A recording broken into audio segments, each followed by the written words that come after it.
Bismillahirrahmanirrahim. Assalamualaikum warahmatullahi wabarakatuh. Berita Al-Hijrah 20 Februari bersama saya Wan Kamarudin Ibrahim dan juru bahasa isyarat Amin Zuhaili Mansor. Berikut tajuk utama malam ini.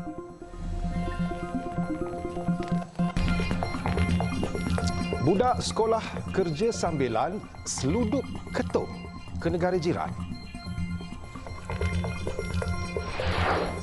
Juga henti tonton kandungan ajaran sesat di media sosial.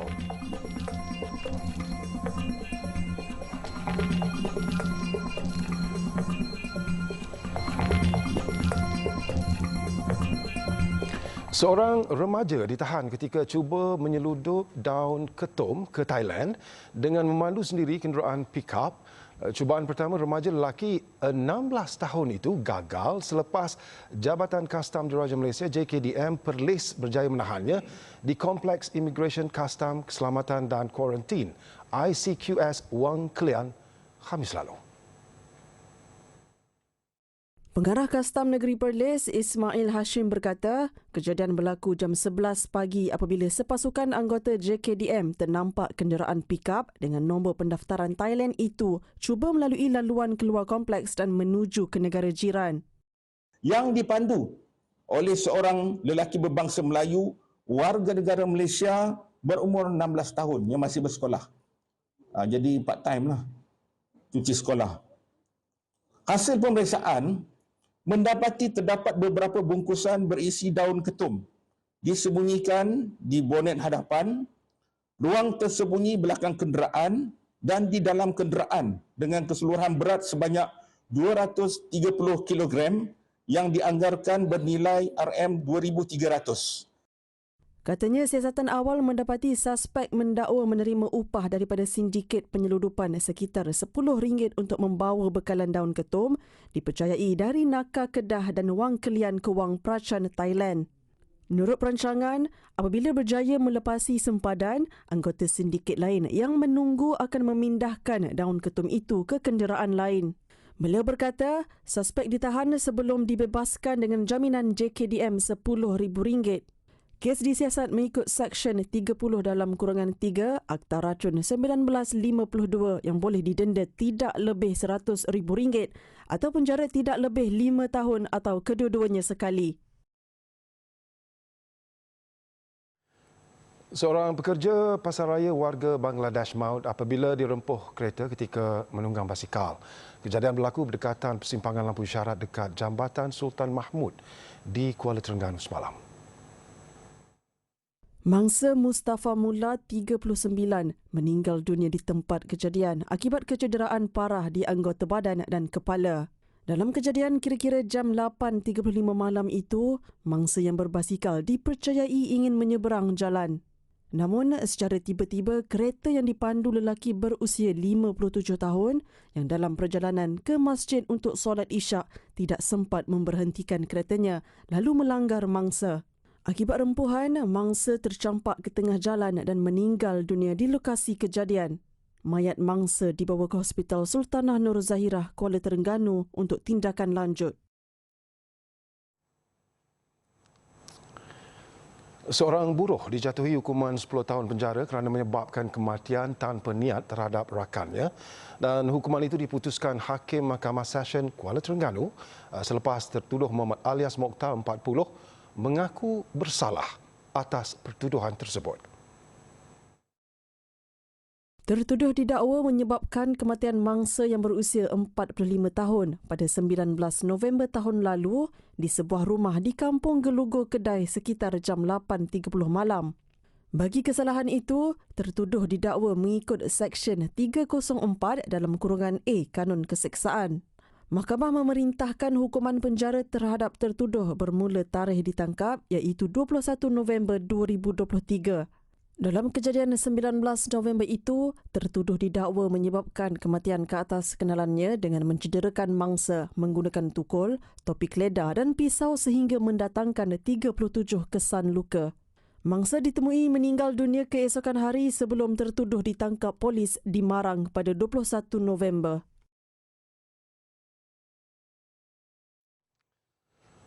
Seorang penjawat awam ditahan Suruhanjaya Penjagaan Rasuah Malaysia SPRM kerana disyaki menyalahguna kedudukannya dengan melantik syarikat milik isterinya bagi mendapatkan kontrak di jabatannya.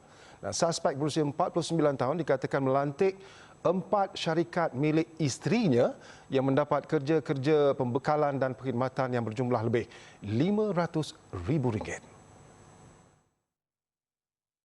Menurut sumber, suspek ditahan kira-kira jam 11.55 malam semalam ketika hadir di pejabat SPRM Negeri Sembilan. Terdahulu, pengarah SPRM Negeri Sembilan ketika dihubungi mengesahkan penahanan suspek. Sehubungan itu, permohonan reman dibuat pegawai pendakwa Zainab Yahya di Mahkamah Magistrate Seremban. Magistrate Tuan Said Farid kemudiannya membenarkan suspek direman selama 7 hari bermula hari ini sehingga 26 Februari dan ditempatkan di lokap SPRM Negeri Sembilan. Kes disiasat mengikut Seksyen 23 Akta SPRM 2009. Umat Islam diminta berhenti menonton kandungan ajaran sesat di media sosial. Dan Menteri di Jabatan Perdana Menteri Hal Ehwal Agama, Dato' Dr. Muhammad Naim Mokhtar berkata, masyarakat perlu menghormati fatwa sedia ada dan menghormati institusi agama di setiap negeri jika sesuatu ajaran itu telah diwartakan sesat. Jadi kalau apa sahaja yang pengajaran yang disebut oleh golongan ini yang memang telah disahkan dan diwartakan telah sesat, maka harapan saya agar umat Islam dapat menjauhkan diri dan tidak terikut-ikut dengan apa jua bentuk pengajaran ataupun nasihat yang dikeluarkan oleh golongan ini. Sebab asas dia lah memang telah diwarta. Apatah lagi dalam konteks mereka ini, macam Rahman sebut tadi kan, mengherdik dan menghina institusi agama yang ada dalam negara kita ini. So kita kena berbalik kepada sumber yang sah.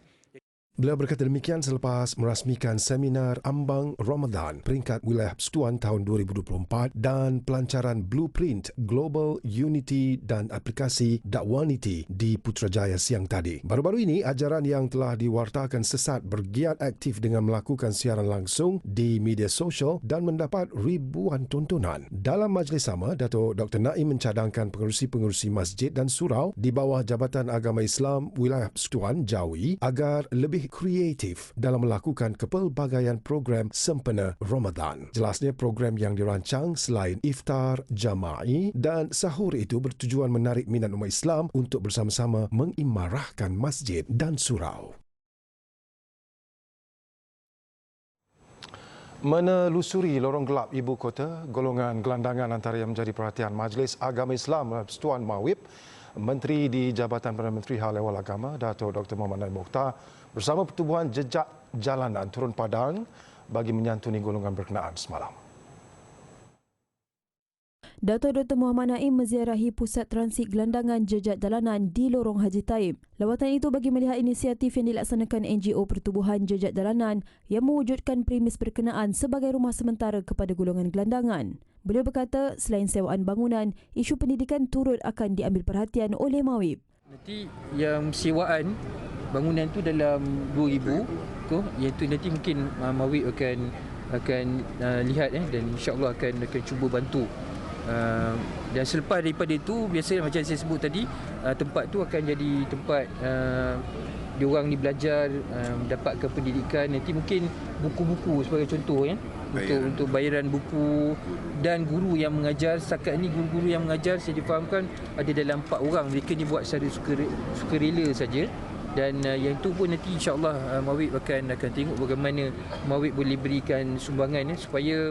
Jelasnya sumbangan daripada MAWIP dapat memberi semangat kepada golongan pendidik yang mengajar golongan itu secara sukarela. Beliau turut memuji usaha Pertubuhan Jejak Jalanan yang mengadakan kelas pengajian agama dan akademik kepada anak-anak jalanan di sekitar kawasan itu. Selain itu, beliau turut melawat golongan berkenaan dan menghulurkan sedikit bantuan. Pertubuhan Jejak Jalanan menerima bantuan MAWIP berjumlah RM48,000 tahun lalu untuk melaksanakan beberapa program bersama asnaf fakir dan anak-anak caukit.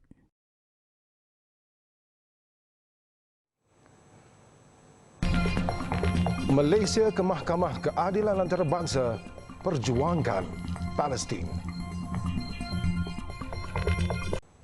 Sekurang-kurangnya seorang maut manakala 10 lagi cedera selepas diserang tentera Israel di Beach Street. Insiden tersebut berlaku semasa rakyat Palestin sedang menunggu truk bantuan kemanusiaan tiba. Penduduk Palestin di utara Gaza terus dihantui dengan kekejaman Zionis apabila terus diserang tanpa sebab. Mereka yang kelaparan hanya berkumpul untuk menunggu lori bantuan tiba dengan harapan untuk mengambil makanan. Namun yang tiba hanyalah kereta kebal tentera Israel yang bertindak melepaskan tembakan di kawasan itu. Rakyat Palestin lari bertempiaran menyelamatkan diri selepas mendengar bunyi tembakan. Serangan itu bukan kali pertama berlaku. Israel dengan bangganya memaklumkan ianya adalah kali kedua mereka menyerang rakyat Palestin yang sedang menunggu bantuan makanan tiba. Sebelum ini, Pertubuhan Bangsa-Bangsa Bersatu telah memberi amaran tentang krisis kebuluran yang sedang berlaku di Gaza. Krisis tersebut telah menjejaskan sekurang-kurangnya 2.3 juta orang. Malah mereka terpaksa mengisar makanan haiwan untuk dijadikan makanan. Sementara itu, di selatan Gaza, tentera Israel mendakwa operasi darat mereka sudah hampir tamat. Mereka turut memaklumkan operasi mereka di pekarangan Hospital Nasir di Khan Yunis masih diteruskan dengan kerja-kerja penggalian sedang dijalankan kononnya untuk mengesan kewujudan terowong. Mereka turut mendakwa kononnya masih terdapat beberapa lagi tempat sasaran yang belum selesai dan mereka menjangkakan objektif operasi di Khan Yunis dapat dicapai dalam beberapa hari sahaja lagi. Tentera Israel memaklumkan operasi darat di kawasan tersebut bakal berakhir. Kononnya operasi ketenteraan Hamas semakin berkurangan. Sementara itu, salah seorang doktor yang bertugas di Hospital Nasir, Dr. Ahmad Maghribi, berkongsi detik cemas ketika tentera Israel menceroboh masuk hospital itu. At 1:30 AM, we hear lots of drones, quadcopters over our heads at the hospital at midnight. They were asking by microphone to evacuate the hospital immediately. Immediately, they were asking us to evacuate the hospital. Jelasnya, ramai dari petugas kesihatan di Hospital Nasir sudah ditahan tentera Zionis. Dr. Ahmad turut berkongsi situasi seorang jururawat lelaki dipaksa untuk menanggalkan baju di hadapan orang ramai. Tentera Israel kemudiannya bertindak membawa jururawat itu ke dalam bilik dan kemudian kedengaran jeritan jururawat itu dipercayai dipukul. Kini mereka tidak mendapat khabar berita tentang hospital tersebut kerana ia sudah menjadi pangkalan ketenteraan untuk tentera Israel. We don't know the fate of the patients. We used to have patients inside the ICU. We used to have critical ill patients who need really like continuous care. I don't know the fate of these patients, but I'm sure they will pass away, or maybe they passed away. Semalam, Pertubuhan Kesihatan Sedunia WHO mengesahkan Hospital Nasir tidak lagi berfungsi selepas dikepung selama seminggu. WHO tidak dibenarkan memasuki fasiliti kesihatan tersebut untuk membuat penilaian. Jelas WHO, terdapat kira-kira 200 pesakit yang sedang dirawat dengan 20 orang perlu dirujuk ke hospital lain.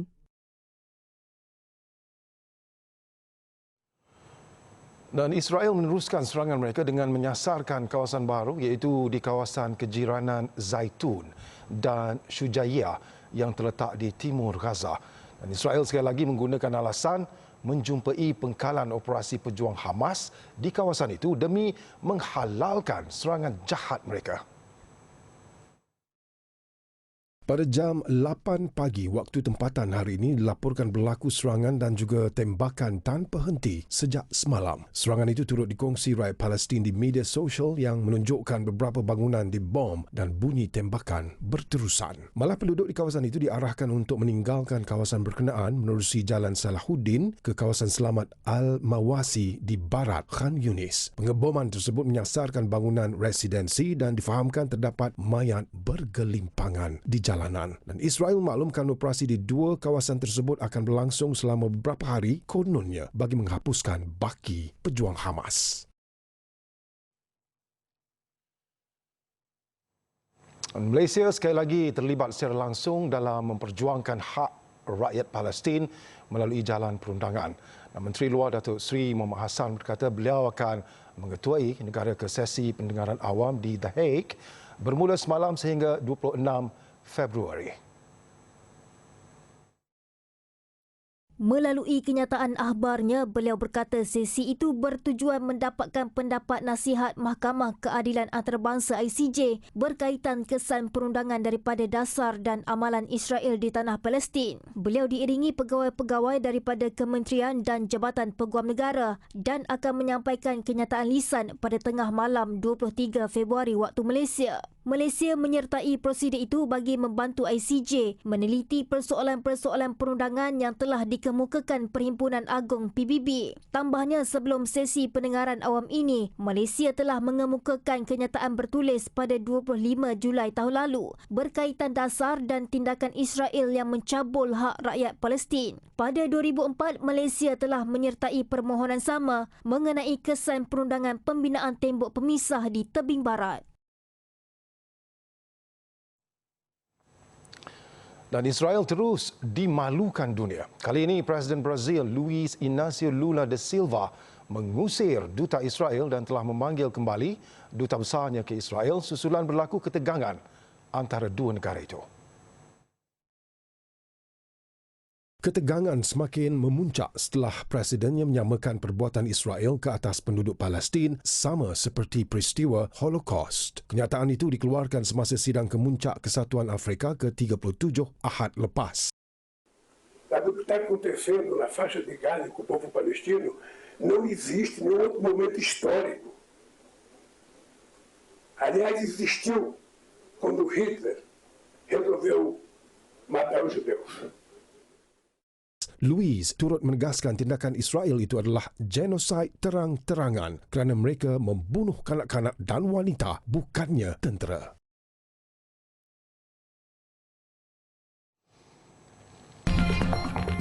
Hampir 10 bas imarahkan subuh macam Jumaat. Amalan perbankan dan kewangan Islam sedia ada perlu mempunyai anjakan bagi memastikan ia terus kekal, relevan dan selari dengan peredaran zaman. Perdana Menteri Datuk Seri Anwar Ibrahim berkata terdapat beberapa aspek yang perlu dinilai kembali dalam usaha memastikan hala tuju pelaksanaan dan amalan kewangan Islam benar-benar dapat menyumbang kepada sosioekonomi yang mampan dan berasaskan manusiawi. Beliau berkata masih banyak usaha yang perlu dilaksana meskipun pelbagai yang telah dicapai oleh sarjana ekonomi Islam di seluruh dunia dalam membangunkan ekonomi Islam sepanjang 5 dekad ini. Over the last 30 years or so, Islamic economics that was promoted as holistic development agenda has been separated from the advances in Islamic banking and finance. The rich, ethical Islamic economic ideas and concepts became marooned in the hallowed halls academia and talkfests, while an overly fic-centric, that's to say, narrow and legalistic oriented approach in Islamic banking and finance prevail in commerce and industry. Pada masa sama, beliau menggesa para ilmuwan termasuk pengamal industri dan pembuat dasar untuk saling bekerjasama serta meluaskan idea demi kemajuan ekonomi Malaysia selain dalam kalangan negara Islam dan bukan negara Islam. Datuk Seri Anwar berkata demikian ketika menyampaikan ucap tama Persidangan Antarabangsa Ekonomi dan Kewangan Islam ICIEF kali ke-15 di Ibu Negara. Persidangan yang berlangsung selama 3 hari bermula hari ini sehingga 22 Februari memberi tumpuan terhadap strategi dan langkah kehadapan membangunkan ekonomi dan kewangan Islam secara lebih mampan, bersepadu dan manusiawi. Ia disertai kira-kira 500 peserta dalam dan luar negara, antaranya Pakistan, Arab Saudi, United Kingdom, Maghribi, Turkiye, Nigeria dan negara jiran Indonesia.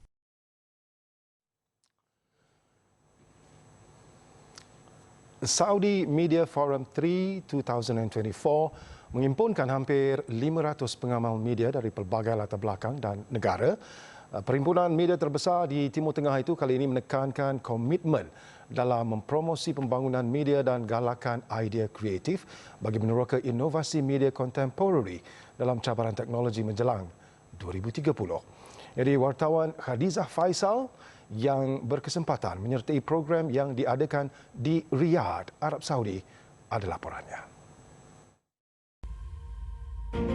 Evolusi teknologi kecerdasan buatan AI, media untuk keamanan, integrasi dan hubungan dalam era pembangunan media. Apa masa depan media? Antara forum yang diadakan bermula 20 hingga 21 Februari 2024 di Riyadh. Rata-rata pengamal media yang ditemui berpandangan setiap forum yang dibentangkan relevan dengan perkembangan dan situasi semasa. Malah, ia wajar dicontohi negara lain.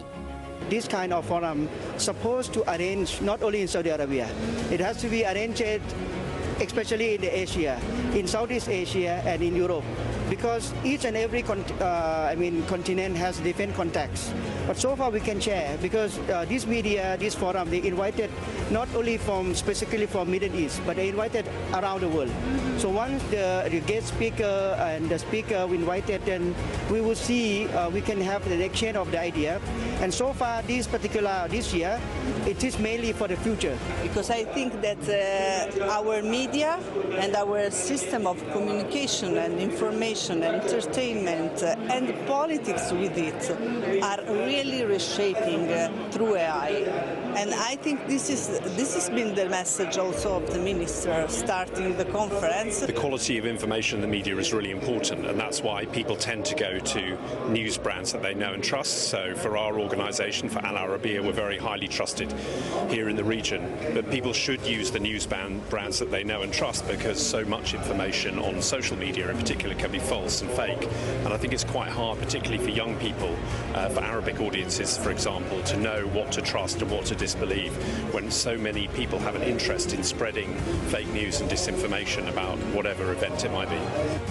Forum yang dirasmikan Menteri Media Saudi Salman Al-Dusari itu turut melibatkan kehadiran Menteri-Menteri Arab Saudi, duta, ahli akademik dan pakar media dari seluruh dunia untuk melihat naratif kejayaan media, perbincangan yang merangsang idea untuk melakukan perubahan dalam media selain bertukar pandangan untuk menangani cabaran dalam landscape media yang sentiasa berkembang mengikut peredaran zaman.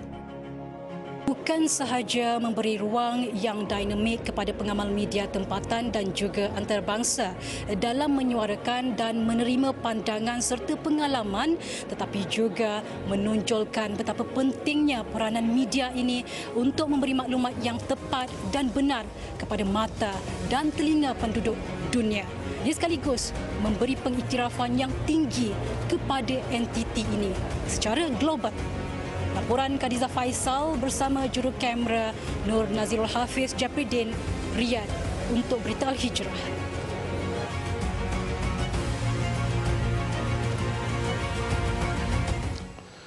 Trend solat subuh macam Jumaat yang semakin mendapat perhatian umat Islam negara ini perlu dimulakan semua pengurusan masjid. Bagi pengurusan Masjid Tengku Mahkota Tengku Hassanal Ibrahim Alam Shah, Taman Temerloh Jaya, usaha yang dimulakan sejak 2015 kini membuahkan hasil kerana turut menarik minat pihak pengurusan masjid dari ibu negara untuk mengetahui strategi mereka.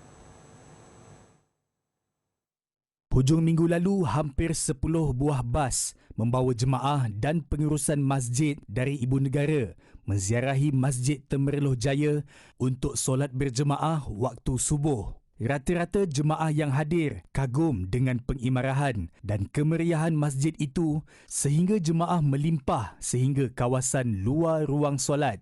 Pengurusan masjid luar yang hadir pula mengambil kesempatan untuk mengetahui strategi meramaikan jemaah. Jadi saya dapat berita yang menyatakan masjid ini adalah masjid yang paling popular sekali di seluruh Malaysia.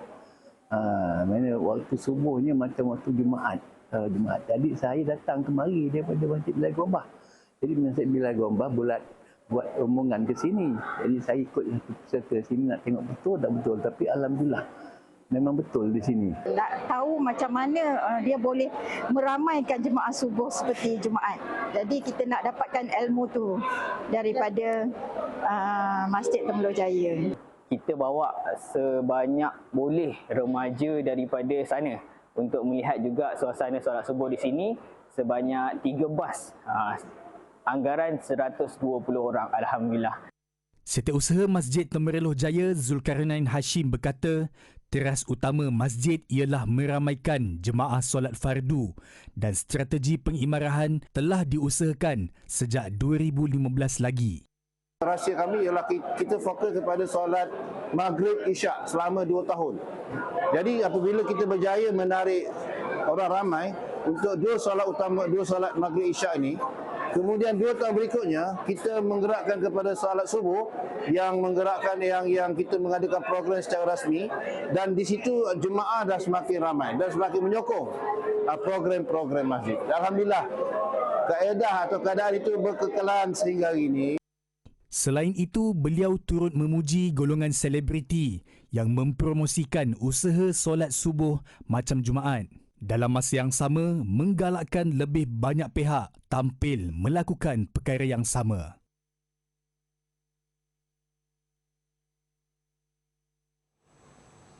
Baik, laporan itu tadi menutup berita Al-Hijrah untuk malam ini. Saya Wan Kamarudin Wan Ibrahim dan jurubahasa isyarat Amin Zuhaili Mansor. Satukan rumah dengan ilmu bagi memperkasa Malaysia Madani. Assalamualaikum warahmatullahi wabarakatuh. Jaga diri. Selamat malam.